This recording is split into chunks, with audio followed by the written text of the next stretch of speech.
And we're back. Thank you for joining us for another episode of Recruiter Fuel. I've got Melissa and Marianne back again. Yes. So let me set up this conversation.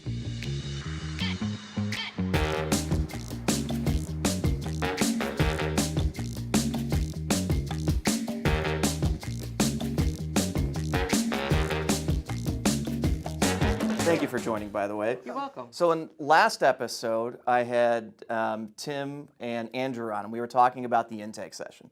And both of them were talking about, or they mentioned a few times, this idea of soft skills and understanding soft skills.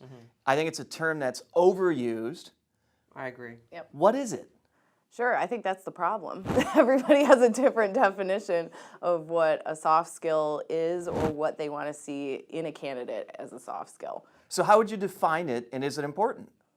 I mean, I think in my opinion, for certain roles, like outward-facing roles like sales positions or maybe customer management type roles or a manager type position, I think having those skills, you're going to have some soft skills to be able to communicate with other folks besides yourself. So Marianne, give me an example of some soft skills. What do you look for, or what questions do you ask to determine what are you really talking about? And you can tell sometimes over the phone when you're talking to candidates if they're engaging, if they're animated, if they're excited. And I always tell people, some of the skills you could train them, but your personality you can't train. And so you have to be. You are who you are. Exactly. You have to be outgoing. You have to be personable. You have to be animated. Just the yes, no, maybe type of answers is not going to make it. You have to be engaging, especially over the phone. So how do you figure out, because it's kind of an ambiguous term as we're all agreeing, It right? is. Yep. So you go to a manager and you say, tell me about the soft skills you want in your candidate. Right. Nobody understands that. So how do you figure out what's important to that company and to that hiring manager in terms of soft skills? Because hard skills in terms of you have to know how to program and job. Exactly. Easy to figure out. Exactly. But the communication, those are difficult. So how do you get that out of a hiring manager?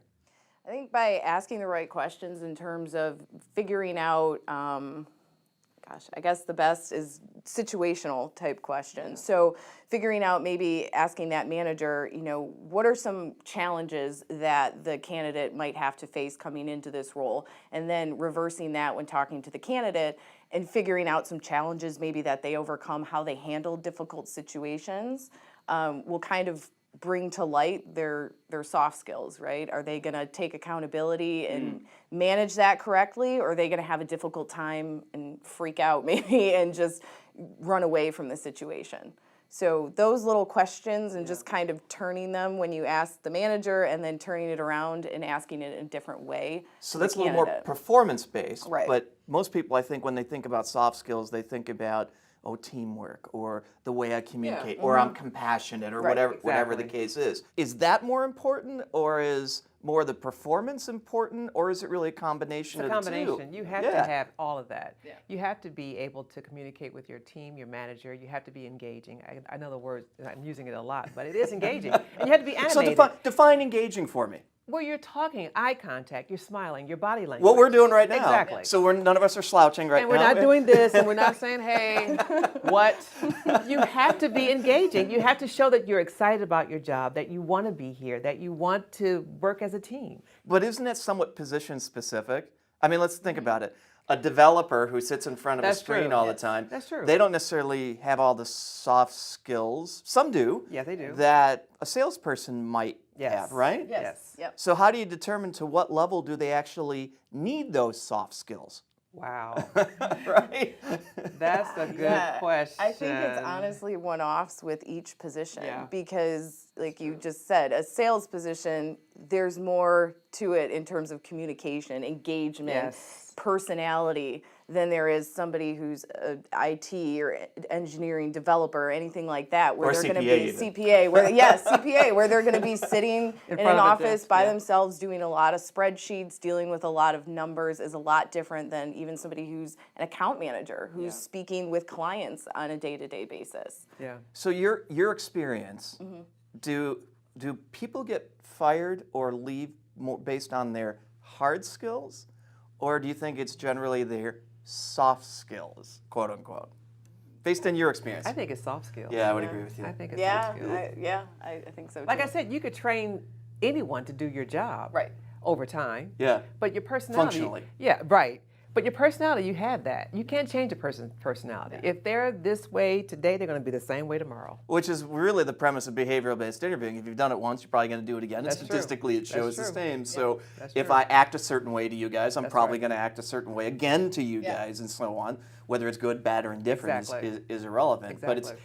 I think there's a lot more to this that we've got to spend some more time in future I agree. sessions Yeah. because I agree. there's so much ambiguity around Very much the so. idea of soft skills. But when you look at all the studies, it's like 70-some%, 79% get fired for Wow. soft skills. Wow. Where And- the other 20% or so get fired for That's amazing. hard skill. That's So amazing. it becomes a bigger issue. Yeah. But it's easier to recruit based on hard skills, is it not? Yes, it is. Easier to find. That's what I'm saying. Yeah, anyone, you can find a lot of people, but you got to have that personality. You have to be a go-getter. You have to show that you really care about what you're doing, and that comes across with your soft skills. So this is all about giving recruiters advice. So Melissa, one piece of advice you'd give to a recruiter about asking questions to determine soft skills of a candidate. And I'll ask the same of you, Marianne. Okay. Gosh, I think you just have to ask the questions that the client wants you to ask, Yeah. obviously, around the position.